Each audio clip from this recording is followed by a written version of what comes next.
Fala galera do CP2, beleza? Eu me chamo Felipe Lima, sou professor de Biologia do campus Engenho Novo 2 e hoje a gente finaliza o tema Evidências da Evolução.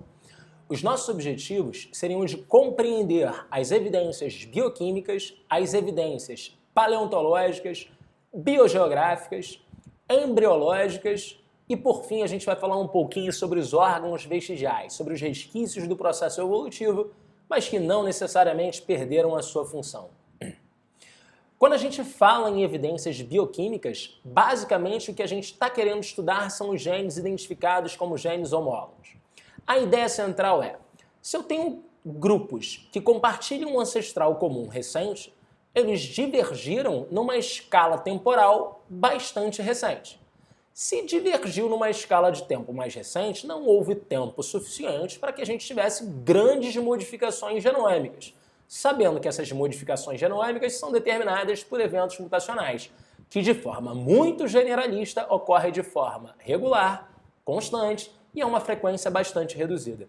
Então a característica é, se eu estou estudando dois grupos que compartilham um ancestral comum recente, eu espero identificar uma semelhança gênica entre eles. Agora, se esses grupos divergiram numa escala de tempo mais distante, houve mais tempo para que eu acumulasse mudanças, e aí eu tendo a observar conjuntos genômicos muito distintos. Exemplo, quando a gente compara Homo sapiens e Pantroglottides, homem e chimpanzé, nós conseguimos identificar 99,8% de homologia gênica. Nós compartilhamos 99,8% dos nossos genes com um chimpanzé.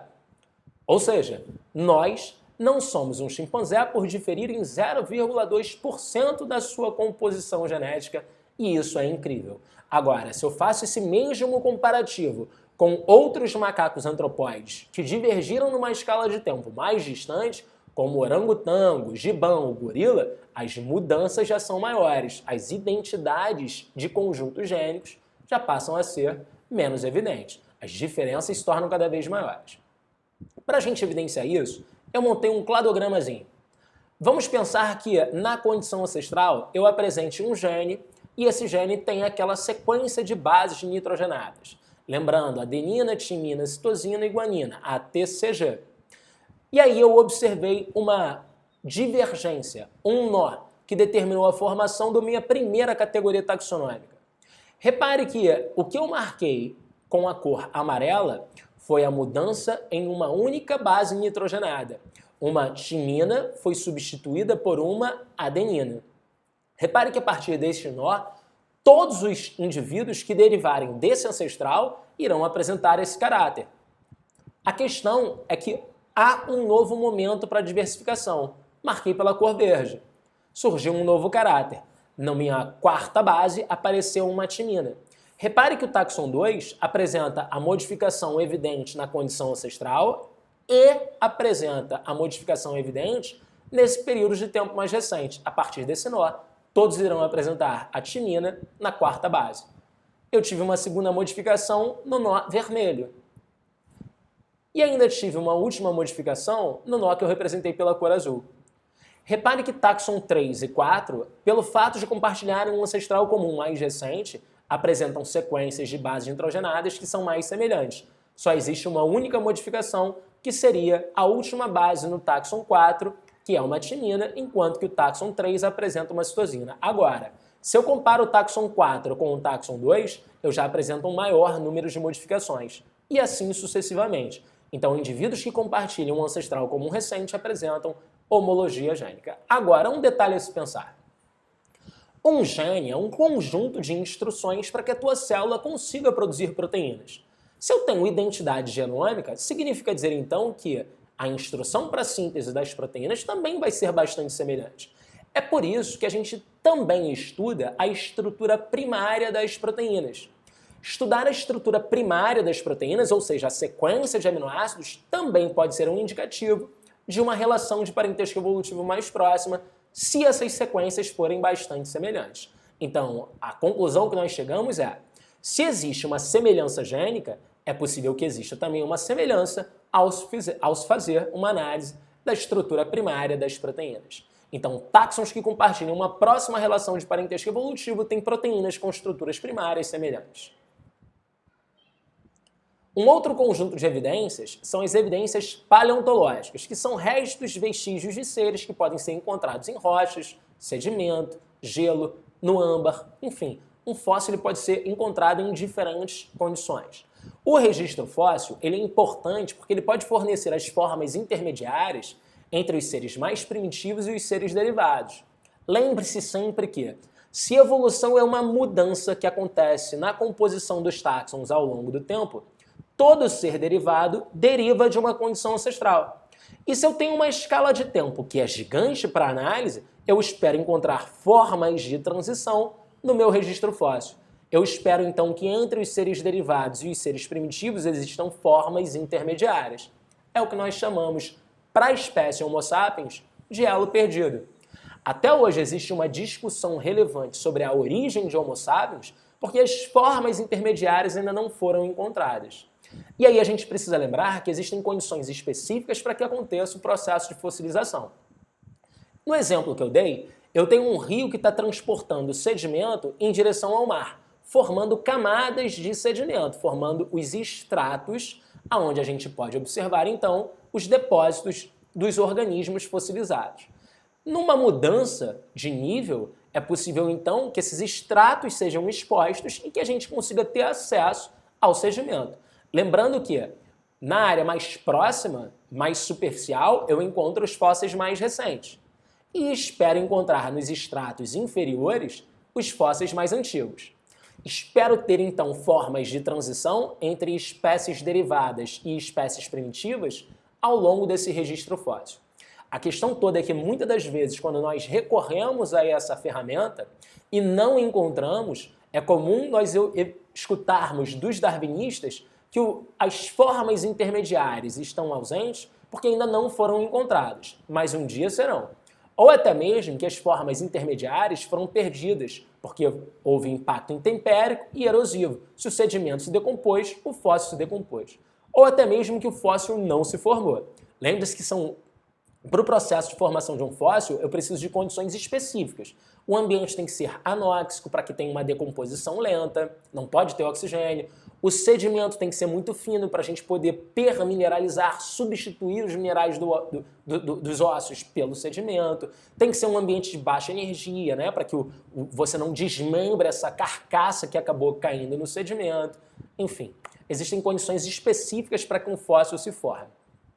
Aí eu trouxe como exemplo de registro fóssil lindo, perfeito, o cavalo. O Mesohippus, ele viveu há cerca de 40 milhões de anos atrás. Está aí a estrutura esquelética do Mesohippus. O crânio dele e os pés. Aí você pensa, Felipe está mostrando isso por quê? Para que a gente possa comparar a estrutura esquelética desses animais. O Mesohippus, ele pesava aproximadamente 30 quilos. Tamanho de um cachorro de grande porte, né, gente? Agora, quando eu olho para a morfologia do crânio e vejo a arcada dentária, mostra que ele tinha uma dieta completamente diferente do cavalo atual. O cavalo atual é um pastador. O Mesohippus possivelmente era um animal herbívoro, mas consumia diferentes tipos de recursos alimentares. E ele caminhava em cima de 3 dedos. A gente tem no registro fóssil o Merychippus, que data de 30 milhões de anos atrás. Pela estrutura esquelética, dá para a gente perceber que é um animal de maior porte. E que começa a existir uma mudança na composição do crânio para mostrar um animal efetivamente pastador. Repare que ele continua caminhando em cima de 3 dedos, mas 2 parecem estar atrofiados e um parece estar mais alongado. Aí vem o Pliohippus, que surgiu há 10 milhões de anos atrás. Uma estrutura esquelética que aumentou o peso corporal, uma composição de crânio que mostra uma tendência a se tornar um animal pastador, né? Esse direcionamento da boca para a região inferior indica que era um animal pastador, e agora ele já começa a caminhar em cima de um único dedo. Isso mesmo, eu falei que eles caminham em cima de um único dedo. E aí a gente chega no gênero Equus, que surge há 1 milhão de anos atrás, com a estrutura esquelética que a gente conhece atualmente, uma composição de crânio que mostra um animal completamente adaptado a consumir pasto e que caminhava em cima de um único dedo sem ter nenhum atrofiado.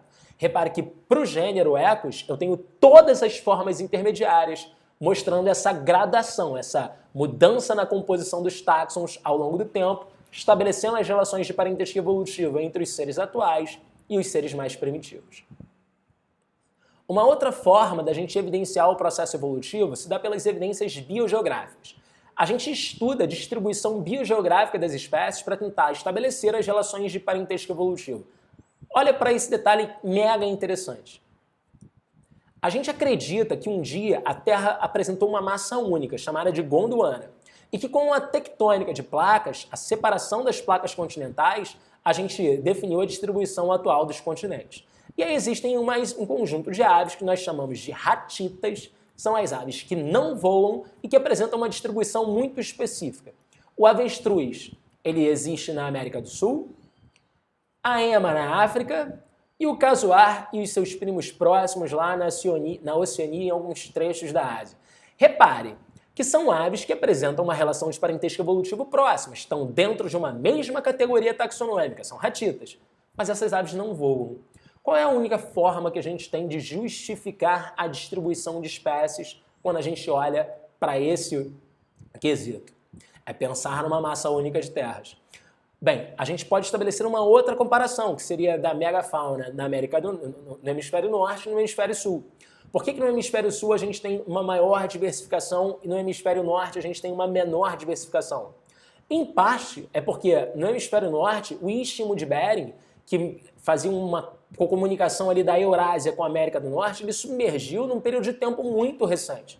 Então as espécies transitavam dentro dessa faixa territorial, não existindo a possibilidade de definir eventos de especiação. A partir do momento que o istmo submerge, eu não tenho mais transição de espécies dentro de uma mesma área geográfica. Aí eu disparo eventos de especiação. No futuro, quiçá, eu vou ter uma grande diversificação também no hemisfério norte. Um outro conjunto de evidências do processo evolutivo que mostram a mudança na composição dos táxons ao longo das gerações são as evidências embriológicas. Indivíduos que apresentam uma relação próxima de parentesco evolutivo apresentam uma grande semelhança no que diz respeito ao desenvolvimento, principalmente nas etapas iniciais do desenvolvimento.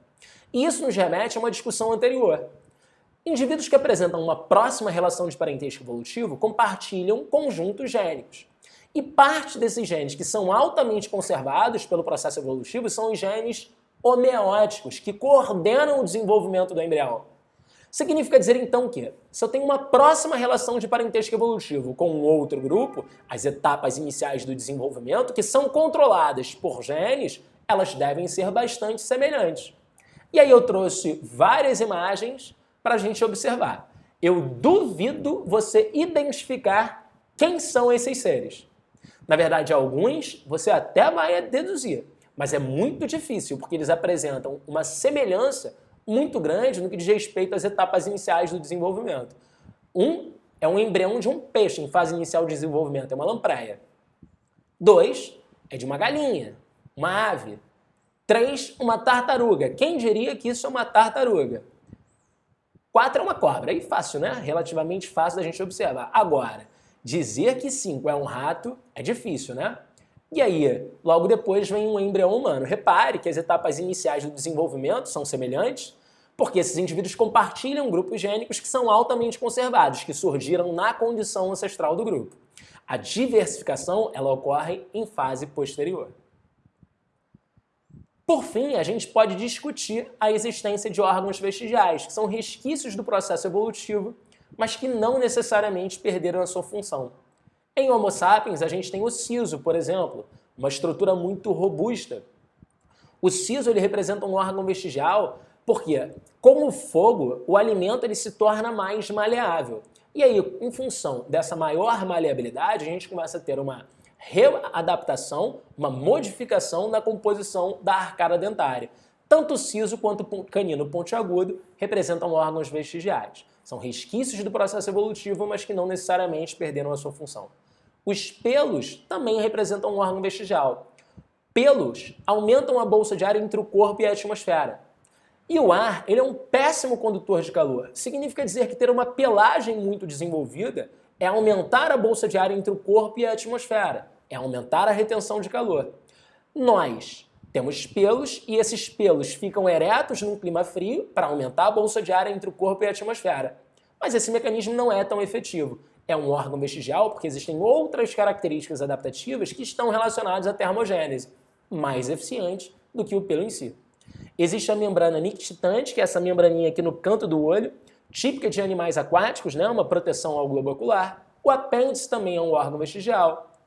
As vértebras coxígeas, que é um resquício de cauda, e a musculatura segmentar do abdômen e a musculatura do couro cabeludo também representam um órgão vestigial. A fala fez com que parte das nossas expressões se tornassem evidentes no tom que você define. E aí, eu não preciso ter uma musculatura muito desenvolvida no couro cabeludo para mudar a composição da minha face para expressar raiva ou afeto. Eu posso verbalizar isso. Por fim, para a gente comparar com outros grupos e entender que os órgãos vestigiais estão presentes em diferentes espécies, eu trouxe aqui uma baleia. Existem baleias, as mais primitivas do grupo, que apresentam os ossos pélvicos, de onde partem os membros posteriores, de onde partem as pernas. Felipe, mas a baleia não tem pernas. É verdade, ela só tem os membros anteriores para o nada. Mas por que os ossos pélvicos estão lá?